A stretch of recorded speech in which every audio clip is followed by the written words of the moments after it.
রাধে রাধে বন্ধুরা, জয় গৌর জয় নিতাই। শ্রী শ্রী আনন্দময়ী মার লীলা কথা তোমাদের বলছিলাম, তোমরা শুনতে থাকো। আশা করি শুনতে শুনতে তোমাদের ভালো লাগবে।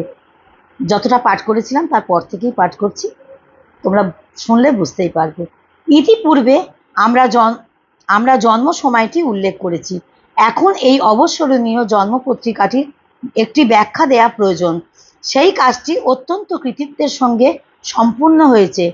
সম্পন্ন করেছেন শ্রী শ্রী মায়েরই এক শুদ্ধ ভক্ত স্বামী নারায়ণানন্দ। তিনি লিখেছেন, এই জাতকের জন্ম সময় 4টি গ্রহ অর্থাৎ বৃহস্পতি, শনি, রবি ও মঙ্গল তুঙ্গি বা উচ্চাস্থানে অবস্থিত হয়েছিল।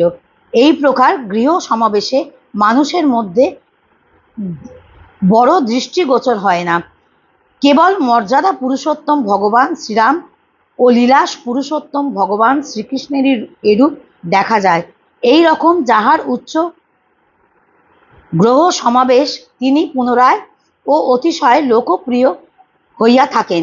ইহার দ্বারা ইহা সূচিত হয়, বহু যাগযজ্ঞ সূচিত হয় যে ইনি বহু ধর্মকার্য, দেবতাদি ও মন্দির প্রতিষ্ঠা, বহু লোককে ধর্মপথে প্রবর্তন, বহু যাগযজ্ঞাদি ও অনেক লোকের ভরণ পোষণ করিবেন এবং জগৎগুরু পদে প্রতিষ্ঠিত হইয়া ধর্মরক্ষা যত্নবান করিবেন।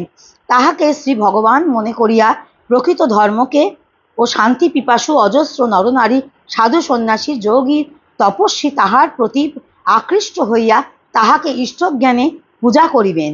স্বদেশ এবং বিদেশে তাহার প্রচুর যশ ও সম্মান হইবে এবং জীবনের অধিকাংশ সময় তিনি তীর্থে অতিবাহিত করিবেন।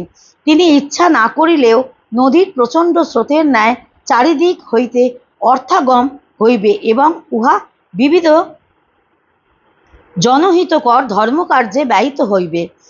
ব্যবহার বা আচরণে তিনি শ্রীরামচন্দ্রের হইবেন এবং সেই অনুরাগীদের মনোরঞ্জন সদা তৎপর থাকিবেন। বহু বিষয় আশয় থাকা সত্ত্বেও তিনি তাহাতে আবদ্ধ হইবেন না। এক স্থানে দীর্ঘকাল বাসের যোগ নাই। তিনি সর্বদাই ঘুরিয়া বেড়াইবেন এবং সকল সময় আপন ভক্তবৃন্দের দ্বারা পরিবেষ্টিত থাকিবেন।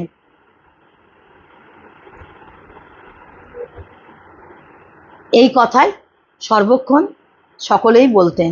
শ্রী শ্রী আনন্দময়ী মাতার ধর্মজীবন পর্যালোচনা এই সব কথা চিরাসত্যতা আমরা প্রতি পদে পদে লক্ষ্য করে থাকি। তাই এ কথা বলতে আমাদের কোনো দ্বিধা নেই যে তিনি ভারতের সেই আদি অন্তহীন জগৎ মাতারই পূর্ণ স্বরূপা ছিলেন। আজ এই পর্যন্ত, তোমরা সঙ্গে থাকো, সাথে থাকো। আবার পরবর্তী অংশ নিয়ে আবার তোমাদের সামনে আসবো। আর তোমরা যারা শুনছো তারা পরবর্তী অংশ পরপর শুনলেই তোমরা পেয়ে যাবে। আবার পরবর্তী অংশ নিয়ে ফিরে আসবো। ততক্ষণ সঙ্গে থাকো, সাথে থাকো, আর এইভাবেই কমেন্ট করতে থাকো। আর কি কি জানতে চাও, শুনতে চাও, সেগুলো কমেন্টে করবে। আমি রিকোয়েস্টেড ভিডিও আগেই দিই, তোমরা সকলেই জানো। কিছু একটা কমেন্ট করো, ভালো লাগলে অবশ্যই লাইক দিও। ততক্ষণ রাধে রাধে, জয় গৌর জয় নিতাই।